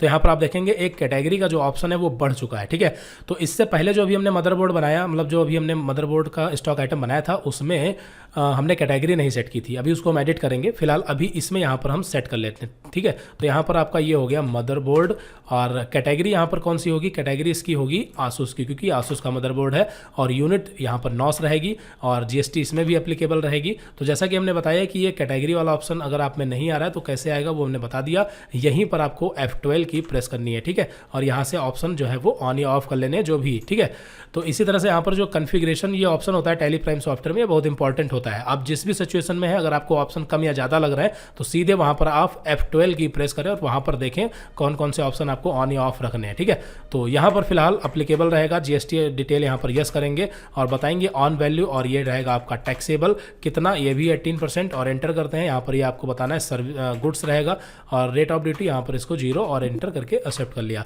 2 आइटम बन गए, एक आइटम हालांकि गलत बना है उसको हम एडिट कर लेंगे अभी बाद में, और तीसरा बनाते हैं यहाँ पर, इसको भी हम फटाफट कॉपी करते हैं। तो वही सेम प्रोसेस के साथ बनेगा। और इसको यहाँ पर ये भी आपका मदरबोर्ड ही है, लेकिन यहाँ पर इसके कैटेगरी जो है वो अदर रखेंगे, यूनिट नॉस रहेगी। अब सारी चीज़ें आपको समझ आ रही होंगी। ऑन वैल्यू और ये आपका टैक्सेबल और ये 18% एंटर और यहाँ पर गुड्स और ये फाइनली एंटर और ये एक्सेप्ट हो गया। ठीक है, 3 आइटम क्रिएट हो गए। चौथा आइटम क्या है हमारा SSD, तो यहाँ पर इसको भी हम कॉपी करते हैं। ठीक है, और ये पेस्ट और SSD का यहाँ पर आइटम बनाते हैं। अंडर किसके जाएगा, ये SSD है तो यहाँ पर ये SSD के अंडर जाएगा, ग्रुप SSD रहेगा। कैटेगरी यहाँ पर इसकी क्या रहेगी SSD की, तो ये कौन सी कंपनी का है, मतलब ये सैमसंग का है तो सैमसंग के लिए हमने कोई कैटेगरी नहीं बना रखी तो इसको अदर में डाल देंगे। किस में डाल देंगे, अदर में डाल देंगे। और यूनिट यहाँ पर इसकी नॉस रहेगी और GST यहाँ पर भी एप्लीकेबल यस, और कितना मतलब ऑन वैल्यू, और ये आपका टैक्सेबल कितना 18% एंटर, और ये आपका क्या रहेगा गुड्स रहेगा और एंटर, और ये एक्सेप्ट कर लिया। ठीक है, 4 आइटम बन गए। इसी तरह से और भी आगे के आइटम जो है वो हम बनाएंगे। इसको भी कॉपी करते हैं, फटाफट ये आइटम क्रिएट करते हैं। तो चीज़ें काफ़ी आसान है, बस आपको एक बार अच्छे से केवल जो है वो समझ लेनी है चीज़ें। ठीक है, और फिर उसके बाद कोई दिक्कत नहीं। तो यहाँ पर ये गीगाबाइट की है तो इसको हम गीगाबाइट कैटेगरी में रखेंगे। नॉस और GST यहाँ पर एप्लीकेबल रहेगी। ऑन वैल्यू यहाँ पर ये आपका टैक्सेबल रहेगा, 18% एंटर, और यहाँ पर गुड्स और ये भी एक्सेप्ट हो गया। ठीक है, अगला आइटम देख ले। अगला आइटम है GPU, गीगाबाइट का है, इसको भी हम कॉपी करते हैं और ये हो गया एंटर एंटर। यहाँ पर अंडर ये किसके जाएगा, तो देखिए GPU है तो GPU में जाएगा। और ये कौन सी कंपनी का है, गीगाबाइट का है तो गीगाबाइट, और यहाँ पर नॉस और यहाँ पर GST एप्लीकेबल, ऑन वैल्यू और ये भी आपका रहेगा टैक्सेबल, और ये 18% और ये भी यहाँ पर गुड्स और ये एक्सेप्ट हो गया। क्लियर है, चलिए आगे बढ़ते हैं। लास्ट आइटम यहाँ पर है तो ये भी वैसे ही बनेगा। यहाँ पर ये अंडर जाएगा GPU के और इसकी कैटेगरी क्या रहेगी, आसूस, तो यहाँ पर आसूस हो गया। नॉस और ये हो गया यस, और ऑन वैल्यू टैक्सेबल और ये यहाँ पर 18% और ये भी हमने बता दिया गुड्स है, और इसको भी हमने एक्सेप्ट कर लिया। ठीक है, तो यहाँ पर देखिए सारे स्टॉक आइटम बन गए, लेकिन जैसा कि आपको पता है एक गलत हो गया तो उसे हमें एडिट करना है। तो एडिट करने के लिए आपको कहाँ जाना है, अल्टर में। एडिट करने के लिए कहाँ जाना है, अल्टर में, और यहाँ से हम चलते हैं स्टॉक आइटम। हमारा गलत क्या हुआ है, स्टॉक आइटम, तो स्टॉक आइटम में चलते हैं। और कौन सा, तो जो हमने सबसे पहले बनाया था यानी मदरबोर्ड गीगाबाइट का, ये वाला गलत हुआ है तो इस पर एंटर करते हैं और यहाँ पर कैटेगरी जो है बता देते हैं। कैटेगरी इसकी कौन सी रहेगी, गीगाबाइट रहेगी। बस यही तो छूट गया था, बाकी तो सारी चीज़ें सही थी। अब यहाँ पर आप देखेंगे कि जब भी हम किसी भी आइटम को जब हम एडिट करते हैं यानी अल्टर करते हैं तो automatic set alter GST detail ये नो हो जाता है, जबकि हमने इसको यस किया था। ठीक है, तो यहाँ पर आपको दोबारा से यस करने की जरूरत नहीं है। यहाँ पर अगर आप यस करेंगे, देखिए यहाँ पर हमने क्या किया, यहाँ पर ये पहले नो था, हमने यस किया, एंटर किया, तो आप देखेंगे इसमें डिटेल जो अंदर डिटेल है वो फिल है, कोई दिक्कत नहीं। ठीक है, तो ये चीज़ का आपको ध्यान रखना है, कंफ्यूज नहीं होना है कि जब भी आप किसी भी स्टॉक आइटम को एडिट करेंगे तो यहाँ पर ये ऑप्शन ऑटोमेटिक नो हो जाता है, लेकिन इसका मतलब ये नहीं है कि अंदर की डिटेल हट जाती है, नहीं। ठीक है, आपको दोबारा से यस करके उससे जो है मतलब फिर से डिटेल भरने की जरूरत नहीं है। क्लियर है, तो यहाँ पर इसको हम जो है अब वापस से एक्सेप्ट कर लेते हैं, तो ये आपका सही हो गया। तो यहाँ पर देखिए इन्वेंट्री से रिलेटेड जितना वर्क था वो हमने कर दिया। हमने गोडाउन बना लिया, स्टॉक आइटम बना लिया, स्टॉक ग्रुप बना लिया, यूनिट ऑफ मेजर बना लिया, स्टॉक कैटेगरी बना ली। अब हमें सीधे एंट्री पास करनी है, लेकिन उससे पहले अकाउंटिंग का जो पार्ट है, लेजर वगैरह बनाने हैं ना, तो चाहे तो हम लेजर बाहर से ही बना सकते हैं या एंट्री करते समय ही बना सकते हैं। तो अभी ये काम करते हैं कि लेजर जितने भी हैं वो सब हम मतलब सारा वर्क जो है बाहर से करते हैं, और जब हम कैश स्टडी 2 सॉल्व करेंगे तो वहां पर सारा वर्क जो है वो एंट्री करते समय ही करेंगे, तो दोनों चीजें आपको पता चल जाएंगी। तो यहाँ पर हम फिर से एक बार चलते हैं क्रिएट में, और यहाँ से अब की बार लेजर क्रिएट करते हैं। ठीक है, तो लेजर में चलते हैं, तो यहाँ पर एक लेजर आपका रहेगा बंसल कंप्यूटर का। ठीक है, यहाँ पर हम इसको फटाफट कॉपी कर लेते हैं, बंसल कंप्यूटर। ठीक है, बंसल कंप्यूटर का यहाँ पर हमने लेजर बनाया, और ये अंडर किसके जाएंगे आपको पता है, सन्ड्री क्रेडिटर के अंडर जाएगा। किसके अंडर जाएगा, सन्ड्री क्रेडिटर के अंडर जाएगा। ठीक है, और एंटर करते हैं। यहाँ पर डिटेल्स जो है ये हम छोड़ देंगे और फाइनली इसको यहाँ भी हम एक्सेप्ट कर लेंगे। तो बंसल कंप्यूटर का बन गया। एक बनेगा आपका परचेज का। ठीक है, तो देखिए परचेज का जब हम यहाँ पर बनाएंगे तो ये अंडर जाएगा परचेज अकाउंट के। ठीक है, अंडर किसके जाएगा, परचेज अकाउंट के जाएगा। ध्यान रखना क्या, यहाँ पर हमें एक ऑप्शन जो है वो ऑन करना है, वो क्या है, तो यहाँ पर हम सबसे पहले F12 की प्रेस करते हैं, F12, और यहाँ पर एक ऑप्शन आपको मिलेगा इन्वेंट्री से रिलेटेड, आपको बताते हैं। देखिए यहाँ पर ये ऑप्शन है use inventory allocation for ledger, यानी कि हमें ये बताना है कि क्या ये लेजर इन्वेंट्री से रिलेटेड है। तो इसके लिए यहाँ पर इस ऑप्शन को यहाँ पर हम यस करेंगे। ठीक है, ध्यान देना, यहाँ पर इस ऑप्शन को यहाँ पर हम यस करेंगे और इसको यहाँ पर हम एक्सेप्ट कर लेंगे। ठीक है, तो आपके सामने यहाँ पर एक ऑप्शन मिलेगा, देखिए एक्स्ट्रा आ गया, इन्वेंट्री वैल्यू और अफेक्टेड। ठीक है, अब ये क्या होता है इसको आपको समझा देते हैं ताकि कोई कंफ्यूजन ना हो। तो देखिए जब हम परचेज का या फिर सेल का ये दो लेजर जब बनाते हैं तो ये दोनों ऐसे लेजर होते हैं जो कि इन्वेंट्री से रिलेटेड होते हैं, यानी इन्वेंट्री से क्या होते हैं, अफेक्टेड होते हैं। क्लियर है, तो इसलिए यहाँ पर इस ऑप्शन को हम यस रखते हैं, यानी परचेज और सेल को इन्वेंट्री वैल्यू आर अफेक्टेड इस ऑप्शन को यस रखते हैं। बाकी जो नॉर्मल लेजर बनाते हैं, चाहे वो CGST हो, SGST हो, हालांकि CGST SGST नॉर्मल लेजर नहीं है, ये टैक्स से रिलेटेड है, लेकिन उसमें inventory value are affected on नहीं होता है। और बाकी जो बिल्कुल नॉर्मल है, जैसे कंप्यूटर अपने फिक्स्ड एसेट्स मतलब है और रेंट दिया, सैलरी दिया, तो उसमें ये ऑप्शन जो है वो ऑन नहीं किया जाएगा। क्लियर है? तो बात समझ आ गई। ये ऑप्शन सिर्फ और सिर्फ किस में ऑन होगा? ये आपका परचेज का लेजर और सेल का लेजर, ये दो लेजर में ऑन किया जाएगा इन्वेंट्री वैल्यू आर अफेक्टेड।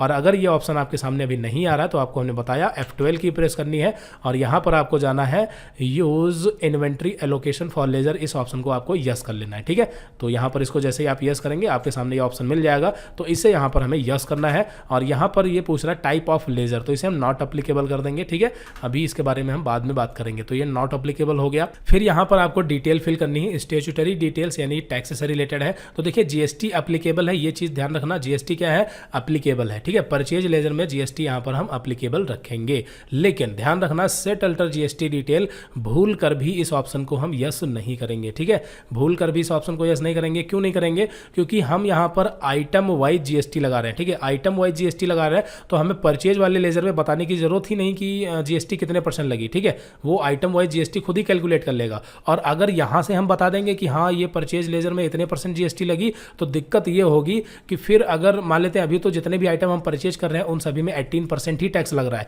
लेकिन अगर कुछ ऐसे भी आइटम हुए जिसमें कुछ में 12% लग रहा है, कुछ में 28% लग रहा है, तो वहां पर फिर हम इस परचेज वाउचर को यूज नहीं कर पाएंगे। उसके लिए हमें नया परचेज वाउचर बनाना, मतलब परचेज वाउचर नहीं, सॉरी, परचेज लेजर नया बनाना पड़ेगा। ठीक है, तो हम क्या करेंगे कि सिर्फ और सिर्फ एक ही परचेज का लेजर बनाएंगे, और चाहे फिर वो आइटम चाहे 18% का हो, चाहे 28% का हो, या फिर वो 0% का ही क्यों ना हो, सभी में यही परचेज वाउचर परचेज लेजर जो है ये वर्क करेगा। क्लियर है? तो ध्यान रखना इस बात को, जो परचेज लेजर है इसमें यहाँ पर इस ऑप्शन को यस नहीं करना है भूल से भी। अगर इसको आप एक बार यस कर देते हैं तो फिर गड़बड़ हो जाएगी। ठीक है, आप सोचे यस कर देते बाद में नो कर, नहीं, आपको ये नो ही रखना है। ठीक है, और यहाँ पर हमें बताना टाइप ऑफ सप्लाई में क्या है, गुड्स है। तो क्लियर हो गई बात। यहाँ पर हमें GST एप्लीकेबल रखना है, लेकिन set alter GST detail no रखना है, और टाइप ऑफ सप्लाई गुड्स रखना है। ठीक है, ध्यान रखना इस बात का, वरना GST ऑटोमेटिक कैलकुलेट नहीं होगी। ठीक है, तो एंटर करते हैं और यहाँ पर फाइनली इसको हम जो है एक्सेप्ट कर लेते हैं। तो ये परचेज का लेजर जो है वो बन जाएगा आपका, बस ऐसे ही बनेगा। परचेज का बन गया।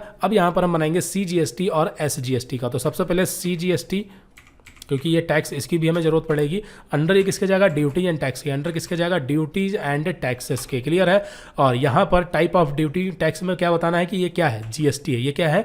GST है। ठीक है, और इसमें से अगर आपको ऑप्शन कुछ कम या ज़्यादा लग रहे हैं तो आपको यहाँ पर F12 की प्रेस करनी है, और यहाँ पर आप देख सकते हैं कौन कौन से ऑप्शन हमने ऑन या ऑफ कर रखे हैं। ठीक है, और यहाँ पर हमें बताना GST के साथ में हमें बताना कि किस तरह का है GST। मतलब हमने बताया था ना आपको कि CGST जो होता है वो सेंट्रल टैक्स होता है। क्या होता है? Central tax. तो हमें यहाँ पर बताना है CGST में सेंट्रल टैक्स। सावधानी से ध्यान रखना। तो इसको हम सेंट्रल टैक्स सेलेक्ट करेंगे, और परसेंटेज ऑफ कैलकुलेशन ये सब हमें कुछ नहीं बताना है। यहाँ पर जो राउंडिंग मेथड है उसे हम चाहे तो नॉट अप्लीकेबल रख सकते हैं, या फिर इसको हम जो है नॉर्मल राउंडिंग कर सकते हैं, जिसमें 1 सेट कर देंगे। राउंडिंग क्या होती है तो आपको पता है, जो डेसिमल नंबर होता है, यानी कि जैसे लिखा है 1.5, तो 1.5 ये 5 के पॉइंट के बाद में जो है 50 से बराबर या फिर अगर ज़्यादा होता है तो इधर 2 हो जाना चाहिए। यानी कि अगर 1.75 है तो इधर 2 हो जाना चाहिए। ठीक है, वही चीज़ होती है राउंडिंग लिमिट। तो यहाँ पर राउंडिंग लिमिट हमने 1 रखी है, यानी कि फर्स्ट डिजिट से राउंड करना है। क्लियर है? ये आपको पता होगा।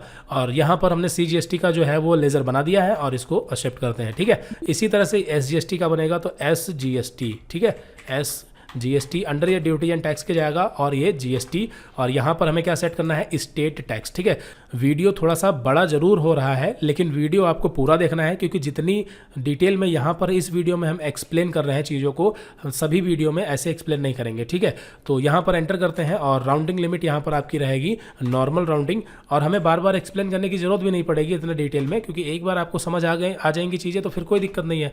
तो ये SGST और CGST का लेजर हमने बना लिया। तो यहाँ पर हमने बंसल कंप्यूटर का भी बना लिया, परचेज का भी बना लिया, CGST SGST, यानी अकाउंटिंग से रिलेटेड और इन्वेंट्री से रिलेटेड जितनी चीज़ों की जरूरत थी वो सब हम क्रिएट कर चुके हैं। अब चलते हैं सीधे यहाँ पर ट्रांजैक्शंस में, वाउचर में, और एंट्री पास करते हैं। तो यहाँ पर हमने इसका जो इंटरफेस था वो पहले ही समझा दिया था आपको। तो अभी फिलहाल के लिए सप्लायर, इनवॉइस नंबर, डेट, ये सब हम छोड़ देंगे। और यहाँ पर पार्टी नेम में हमारे कौन होंगे? बंसल कंप्यूटर। और अभी आपके सामने अगर इस तरह का इंटरफेस नहीं आ रहा है तो यहाँ पर हमने बताया आपको क्या करना है। एक तो आपको चेंज मोड में जाकर के यहाँ से आइटम इनवॉइस सेलेक्ट करना है। क्लियर है? दूसरा यहाँ पर आपको F12 की प्रेस करके ये 2 ऑप्शन जो है आपको ध्यान दे करके ऑन कर लेना है। कौन कौन से? यूज कॉमन लेजर अकाउंट इस ऑप्शन को, और दूसरा यहाँ पर जीएसटी डिटेल में मॉडिफाइड टैक्स रेट डिटेल इस ऑप्शन को भी यस कर लेना है। ठीक है, तो ये दो ऑप्शन आपको अच्छे से नोटिस करने की ऑन है या नहीं है। ठीक है, तो यहाँ पर इसे हम यस करते हैं और कंट्रोल ए। तो ये आपको कहाँ पर करना है? ये आपको यहीं पर करना है जब आप परचेज वाउचर में हैं। वापस चलते हैं तो यहाँ पर बंसल कंप्यूटर हमारे पार्टी नेम में हो गए, और यहाँ पर रिसिप्ट डिटेल्स। ठीक है, यहाँ पर बंसल कंप्यूटर की डिटेल हम डाल सकते हैं, इनके बारे में हम किसी सेपरेट वीडियो में बात करेंगे कि क्या है। फिलहाल इसको यहाँ पर हम ऐसे ही ब्लैंक छोड़ देते हैं पूरा, ये सब डिटेल होती है। पार्टी डिटेल डाल सकते हैं, बंसल कंप्यूटर मतलब उनका एड्रेस वगैरह क्या है, किस कंट्री के हैं, उनका जीएसटीएन नंबर क्या है। और यहाँ पर आपका परचेज लेजर में क्या होगा? देखिए परचेज लेजर में आपका होगा परचेज, लेकिन यहाँ पर परचेज नहीं आ रहा है। क्यों नहीं आ रहा है? तो हम एक बार वापस चलते हैं और देखते हैं कि जो परचेज का लेजर बनाया था उसमें क्या मिस्टेक हो गई। अल्टर में चलते हैं और लेजर तो हमने बनाया था, तो परचेज में चलते हैं तो यहाँ पर परचेज का लेजर है, ठीक है, और परचेज अकाउंट के अंडर भी गया है।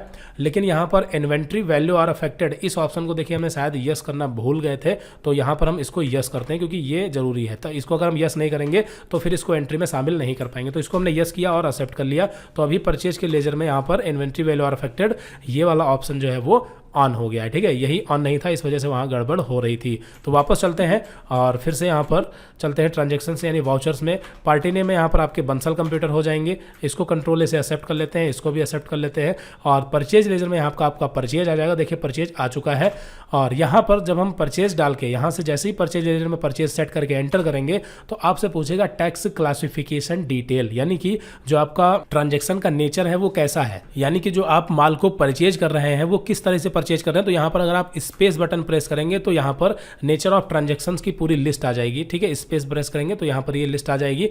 इसमें से यहाँ पर आपको सेलेक्ट करना है, देखिए परचेज टैक्सेबल, क्या सेलेक्ट करना है? परचेज टैक्सेबल सेलेक्ट करना है। ठीक है, ऐसा इसलिए क्योंकि हमें बताना होता है कि जो हम सामान खरीद रहे हैं अगर वो परचेज टैक्सेबल है, इसका मतलब कि हम अपनी ही स्टेट से माल को खरीद रहे हैं। ठीक है, और अगर उसमें जो है टैक्स नहीं लग रहा है तो यहाँ पर हमें परचेज नील रेटेड सेलेक्ट करना है। और इसी तरह से आपको पता है कि डीलर अलग अलग टाइप के होते हैं, एक होता है आपका अनरजिस्टर्ड, दूसरा रेगुलर और कंपोजिशन। ठीक है, तो वो यहाँ पर हमें बताना होता है कि किस तरह का परचेज हम कर रहे हैं। ठीक है, नेचर क्या है हमारा, नेचर ऑफ ट्रांजेक्शन क्या है, वो ये चीज़ यहाँ पे हमें सेलेक्ट करनी होती है। और अगर हमारा इंटर स्टेट परचेज होता तो यहाँ पर यानी कि अगर स्टेट से बाहर से माल खरीदते तो हम यहाँ पर सेट करते इंटर स्टेट परचेज टैक्सेबल। और इसमें से जितनी भी चीज़ें हैं वो धीरे धीरे आपको समझ में आ जाएंगी। जब हम माल को खरीदते हैं तो कभी कभी एक्सपोर्ट इंपोर्ट भी होता है ना, जब कंट्री से बाहर चले जाते हैं तो उसको बोलते हैं एक्सपोर्ट इंपोर्ट। ठीक है, तो वो चीज़ भी यहाँ पर हमें नेचर ऑफ ट्रांजेक्शन में बतानी होती है। तो वही चीज़ें हैं यहाँ पर, इसको लेकर आप कंफ्यूज ना हो। अभी के लिए हमें सेलेक्ट करना है परचेज टैक्सेबल, और ये भी बहुत ही इंपॉर्टेंट यहाँ पर भूमिका निभाता है जीएसटी ऑटोमेटिक कैलकुलेशन में। ठीक है, तो इस चीज़ का ध्यान रखना है, अगर इसमें से कुछ भी गड़बड़ होगा तो जीएसटी ऑटोमेटिक कैलकुलेट नहीं होगी। तो यहाँ पर हमने सेट किया परचेज टैक्सेबल, और जैसे ही हमने सेट करके एंटर किया तो आप पूछ रहा है नेम ऑफ आइटम यानी क्या खरीदा। तो यहाँ पर क्या खरीदा है, तो क्वेश्चन में एक नजर डालते हैं। मदरबोर्ड B560 मॉडल कितने खरीदे, 4, रेट कितना है 9500। ठीक है, तो यहाँ पर हम एम बटन प्रेस करते हैं और हमारा मदरबोर्ड गीगाबाइट B560 मॉडल है। तो जैसे ही हम एंटर करेंगे, ध्यान देना, आइटम नेम डाल के जैसे ही एंटर करेंगे तो आपसे पूछेगा लोकेशन यानी कि कौन से गोडाउन में रखना है। तो हम यहाँ पर सेट कर देंगे LMP, चूंकि हम बना चुके हैं तो LMP में डालेंगे। क्वांटिटी इसकी क्या होगी, देखिए क्वांटिटी यहाँ पर इसकी हो जाएगी कितनी है, एक बार देख लेते हैं फिर से। क्वांटिटी इसकी है 4 और रेट कितना है 9500। ठीक है, तो क्वांटिटी यहाँ पर हमने डाली 4, रेट कितना है, एंटर करते हैं 9500 और एंटर करते हैं, और यहाँ पर ये अमाउंट ऑटोमेटिक कैलकुलेट हो जाएगा कि टोटल कितना हुआ ये अपने आप बता देगा। ठीक है, और एंटर करते हैं, तो यहाँ पर हमने एंटर कर दिया। अब देखिए यहाँ पर जीएसटी जो है आपके सामने अभी नहीं दिख रहा है, कोई दिक्कत नहीं, जीएसटी लास्ट में यहाँ पर लगेगी। ठीक है, जीएसटी लास्ट में यहाँ पर आके लगेगी, वो अभी हम देखेंगे। ठीक है, फिलहाल अभी यहाँ पर ये हो गया, एंटर करते हैं। दूसरा आइटम यहाँ पर क्या है, दूसरा आइटम है मदरबोर्ड आसूस के हैं, तो यहाँ पर एम बटन प्रेस करते हैं और मदरबोर्ड आसूस के ये हो गए। ठीक है, और ये चूंकि स्टॉक आइटम हम पहले से ही बना चुके हैं तो इसलिए हमें बनाना ही नहीं है। एंटर करते हैं और यहाँ पर लोकेशन इसकी क्या होगी, लोकेशन होगी LMP, लोकेशन क्या होगी LMP। क्वांटिटी यहाँ पर इसकी कितनी है, इसकी भी देख लेते हैं क्वांटिटी रेट, तो यहाँ पर 6,8500। ठीक है, तो 6,8000। ठीक है, तो एंटर करते हैं, यहाँ पर इसका भी अमाउंट ऑटोमेटिक कैलकुलेट हो जाएगा। और फिर उसके बाद एंटर करते हैं। अगला आइटम क्या है, अगला आइटम है मदरबोर्ड है ESC कंपनी के, और इसका 5-6,000। ठीक है,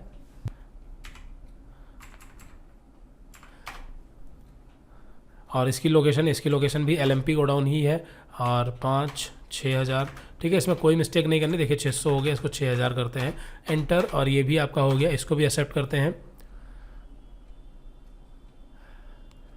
अगला यहाँ पर है SSD, यहाँ पर सैमसंग की है, 4 खरीदी है, 11,000 की है, ठीक है। तो यहाँ पर हम एंटर करते हैं SSD, और ये सैमसंग की है, 4 खरीदी हैं। सबसे पहले तो गोडाउन सेट करेंगे, LMP हो गया, और 4 खरीदी हैं, 11,000 की है। और फिर उसके बाद अगला जो है आइटम वो कितना है, वो भी है SSD, लेकिन ये 3 है 9,000 की, ठीक है। तो यहाँ पर SSD ये गीगाबाइट की हैं, और लोकेशन LMP ही रहेगी, ये 3 है और ये 9,000 की हैं। एंटर करते हैं और ये भी आपका हो गया। फिर यहाँ पर GPU 4GB 3 8,000, ठीक है। तो GPU आपका हो गया 4GB, LMP गोडाउन रहेगा, ठीक है। और क्वांटिटी यहाँ पर ये 3 है और ये 4,000 है, तो ये भी आपका हो गया। फिर उसके बाद यहाँ पर लास्ट आइटम आपका है GPU 2GB आसूस का, ठीक है। तो यहाँ पर हम सेट करेंगे GPU 2GB आसूस कंपनी का है, और लोकेशन LMP रहेगी, और ये क्या है 4,3800 है, ठीक है, 4,3800 रुपये, ठीक है। तो यहाँ पर देखिए जितने भी स्टॉक आइटम थे वो सारे रिकॉर्ड यहाँ पर हमने मेंटेन कर दिए। अभी यहाँ पर देखिए GST हमने नहीं लगाई है, तो अब हम यहाँ पर क्या करेंगे, एंटर करेंगे। ध्यान देना इस बात पे, यहाँ पर करंट टाइम में अभी जहाँ पर हमारा कर्सर है यहाँ पर, तो ये अभी नेम ऑफ आइटम यानी इन्वेंट्री के पार्ट में है, ठीक है। लेकिन जैसे ही यहाँ पर हम अगर कोई आइटम है तो यहाँ पर आइटम डाल सकते हैं, ठीक है। और आइटम लिस्ट है तो और आइटम यहाँ पे चढ़ाएंगे, लेकिन मान लेते हैं बस इतने आइटम है तो हमें एक बार और एंटर करना है, ठीक है। एक्स्ट्रा एंटर करना, ध्यान रखना। क्या, देखिए यहाँ पर अभी टोटलिंग यहाँ दिख रही, बीच में गैप है, क्लियर है, ये हम बारीकी से बता रहे हैं। और जैसे ही हम एंटर बटन प्रेस करेंगे एक बार एक्स्ट्रा, तो ये ऑटोमेटिक यहाँ पर जो है ये टोटलिंग यहाँ आ गई। और अभी करंट टाइम में हमारा जहाँ पर कर्सर है यहाँ पर ये आपका होता है अकाउंटिंग का पार्ट, ठीक है। ये कौन सा पार्ट है, अकाउंटिंग का पार्ट होता है, और हमें GST यहीं पर लगानी है, ठीक है। अगर ये एक बार हम वापस चलते, देखिए वापस चलते हैं और करंट टाइम में अभी हम फिर से जो है इन्वेंट्री के पार्ट में आ गए, यानी नेम ऑफ आइटम में आ गए। तो यहाँ पर अगर हम C बटन प्रेस करेंगे तो देखिए CGST SGST ऐसा कुछ नहीं मिल रहा है। लेकिन जब यहाँ पर हम एंड ऑफ लिस्ट कर देंगे, यानी कि एक बार एक्स्ट्रा एंटर कर देंगे एंड ऑफ लिस्ट, क्लियर है। तो यहाँ पर हम एक बार एक्स्ट्रा एंटर करेंगे एंड ऑफ लिस्ट में, तब यहाँ पर हमारे सामने जो है लिस्ट ऑफ लेजर अकाउंट्स आ जाएंगे, क्योंकि अभी हम अकाउंटिंग पार्ट में आ चुके हैं। और यहाँ पर हमें आराम से जो है CGST और SGST सेलेक्ट कर लेना है। अब ये कोई कंपलसरी नहीं कि पहले SGST ले या पहले C ले, आप कुछ भी ले सकते हैं, आप पहले C ले सकते हैं या S ले सकते हैं, कोई दिक्कत नहीं, ठीक है। तो हम CGST पहले ले लेते हैं, और जैसे ही CGST डाल के एंटर करेंगे ऑटोमेटिक यहाँ पर टैक्स कैलकुलेशन हो जाएगी, ठीक है। देखिए यहाँ पर टैक्स ऑटोमेटिक कैलकुलेट हो गया 19,548 रुपये, ठीक है। यहाँ पर टोटल कितना है, 19,548 रुपये है। और एक बार जैसे ही हम फिर से एंटर करेंगे और यहाँ पर लगाएंगे SGST, और ये भी ऑटोमेटिक कैलकुलेट हो जाएगा 19,548 रुपये, ठीक है। CGST SGST आपको पता है कि हमने रेट कितना सेट किया था, 18%। तो 18% में 9% होता है CGST और 9% होता है SGST। आपको हमने बताया था कि जो टोटल टैक्स होता है उसमें आधा होता है सेंट्रल का, आधा होता है स्टेट का, ठीक है। तो यहाँ पर अगर अभी हम निकालें टोटल हमारा कितना हुआ, देखिए टोटल हुआ हमारा 2,17,200 रुपये, ठीक है। तो 2,17,200 रुपये पर हम GST निकालते हैं, ठीक है। एक सेकेंड, तो यहाँ पर देखिए GST निकालते हैं 2,17,200 रुपये पर 9% की, ठीक है। तो यहाँ पर हम ओपन करते हैं कैलकुलेटर, और आपका 2,17,200 रुपये, ठीक है, इंटू 9% निकालना है और डिवाइडेड बाई 100। तो यहाँ पर आप देख सकते हैं कितना निकल करके आया, 19,548 रुपये 9% के हिसाब से। और इसी तरह से CGST 9% और SGST 9%, ये दोनों ऑटोमेटिक यहाँ पर कैलकुलेशन हो गई, हमें कैलकुलेशन नहीं करनी पड़ी, ठीक है। तो कैलकुलेशन हमें तभी नहीं करनी पड़ेगी जब परचेज का लेजर बनाएंगे तो ध्यान दे के बनाएंगे। स्टॉक आइटम जब बनाएंगे तो आइटम में हमें GST डिटेल जो है वो सेट करनी होती है। CGST SGST का लेजर प्रॉपर वे में बनाएंगे, कोई मिस्टेक नहीं करेंगे। और यहाँ पर एक ऑप्शन था जो यहाँ पर आया था, परचेज पे एंटर करते हैं, और ये जो टैक्स क्लासिफिकेशन डिटेल है, ये ऑप्शन जो आया था, ये कैसे आया, क्योंकि हमने F12 यानी कॉन्फ़िगरेशन में जाकर के वहाँ पे टैक्स क्लासिफिकेशन डिटेल वाले ऑप्शन को यस किया था, उसकी वजह से। तो यहाँ पर हमें परचेज टैक्सेबल, या फिर अगर IGST लगा रहे हैं तो IGST में आपका पता है ना क्या सेलेक्ट करना है, IGST में आपका सेलेक्ट करना है इंटर स्टेट परचेज टैक्सेबल। और अगर CGST SGST लग रहा है तो परचेज टैक्सेबल, तभी आपकी GST जो है वो ऑटोमेटिक कैलकुलेट होगी। और अगर कहीं भी कुछ गड़बड़ करेंगे तो यहाँ पर आपका ये ऑटोमेटिक कैलकुलेशन नहीं होगा, ठीक है। अब जाहिर सी बात है कि टैली सॉफ्टवेयर है और सॉफ्टवेयर कभी अपनी तरफ से तो गलती करेगा नहीं। अगर आप कहीं पर कोई पीछे मिस्टेक करेंगे तो फिर कैलकुलेशन नहीं होगी। अब जैसे कि यहाँ पर आप देख सकते हैं स्टेप बाय स्टेप हमने सारी चीज़ें एक्सप्लेन कर दी है डिटेल में और ऑटोमेटिक जीएसटी भी कैलकुलेट हो गई है। इसको हमने डिटेल में इसलिए बता दिया क्योंकि टैली ERP 9 सीरीज में कई स्टूडेंट्स को प्रॉब्लम हो रही थी। हालांकि वहाँ पर भी हमने एक्सप्लेन किया था लेकिन ध्यान नहीं दिया। अब की बार यहाँ पर हमने थोड़ा सा जो है और डिटेल में एक्सप्लेन कर दिया है, तो दिक्कत नहीं होनी चाहिए। वीडियो को आप 2 से 3 बार देखें, रिपीट करके देखें और कम से कम 3 से 4 फर्जी की कंपनियां बना करके उसमें इसकी जो एंट्री है वो पास करें, ठीक है, कई बार, मतलब इसका प्रैक्टिस करें अच्छे तरीके से। और फाइनली यहाँ पर इसको जो है एक्सेप्ट करते हैं और यहाँ पर इस ऑप्शन को भी यस नो कुछ भी छोड़ देंगे, इसके बारे में हम समझ लेंगे कि ये क्या है। और फाइनली यहाँ पर इस एंट्री को हम एक्सेप्ट करेंगे। अब चूंकि यहाँ पर हमें बताना है तो हम बता देंगे न्यू रेफर ट्रांजेक्शन है, क्योंकि ये मेथड ऑफ एडजस्टमेंट आ रहा है बंसल कंप्यूटर की वजह से, क्योंकि वो संडे क्रेडिटर थे, ठीक है। तो इसको यहाँ पर हम एक्सेप्ट करते हैं और ये एंट्री फाइनली आपकी जो है एक्सेप्ट हो गई। अगर इसको आप प्रिंट आउट करना चाहते हैं तो सीधे यहाँ पर पेज अप की प्रेस करें। पेज अप की प्रेस करने पर आप मतलब एक एंट्री पीछे आ जाएंगे और यहाँ से सीधे इसको आप प्रिंट कर सकते हैं करंट, ठीक है। और यहाँ पर आप प्रीव्यू भी देख सकते हैं। तो देखिए इस तरह से आपका GST बिल जो है वो प्रिंट आउट हो जाएगा, ठीक है, यहाँ पर आप देख सकते हैं। और बाकी प्रिंटिंग की कन्फिग्रेशन में इसका पेज सेटिंग और ये बहुत सारी चीज़ें आप कर सकते हैं, वो हम देखेंगे। तो यहाँ पर आप देख सकते हैं ये CGST इतना, SGST ये आइटम और ये सब पूरा लगा हुआ है। फाइनली टोटल यहाँ पर आपका है और नीचे सिग्नेचर वगैरह कर सकते हैं। यहाँ पर अमाउंट भी जो है आपका वो वर्ड में कन्वर्ट होकर आ जाता है। आई थिंक समझ में आ गई होगी बात। और ऊपर यहाँ पर आप देखेंगे तो इसमें वाउचर नंबर जो भी डिटेल आप वहाँ पर डालेंगे वो यहाँ पर आपको दिखाई देंगी।